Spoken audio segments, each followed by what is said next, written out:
अयान बेटा, स्कूल कैसा रहा आज?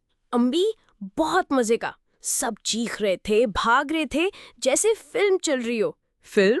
ये स्कूल है या सिनेमा? हुआ क्या आखिर? मैंने एक नया तजुर्बा किया। बबलू बिल्ली को बैग में छुपा के ले गया। क्या? तुम बिल्ली को स्कूल लेकर गए? वो जिंदा बिल्ली थी? जी हाँ, बिल्कुल जिंदा, चलती फिरती बिल्ली। या अल्लाह! क्यों ले गए बिल्ली को स्कूल? कोई अकल है तुम्हें? अम्मी, अब बबलू बोर हो रहा था ना, तो मैंने सोचा कि वो भी पढ़ लेगा कुछ। पढ़ ले? वो कैसे पढ़ सकता है और उसे पढ़ने की क्या जरूरत है? उसने कौन सा स्कूल का प्रिंसिपल लगना? अच्छा, तो फिर क्या बबलू ने तंग नहीं किया? जी, तंग किया।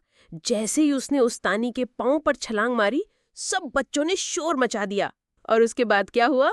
उस्तानी तो डर गई होनी बेचारी। फिर हेडमास्टर आए और बबलू उनके कंधे पर बैठ गया। लग रहा था जैसे बिल्ली प्रिंसिपल हो।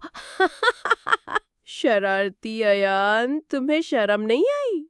अम्मी, सब बच्चों ने कहा, अयान द कैट हीरो अब मेरा नया लक़ब है। बस अब तुम्हें बर्तन धोने वाला हीरो भी बनाया जाएगा। अम्मी नहीं नहीं, बिल्ली ने सबको तंग किया, उसे सजा दें।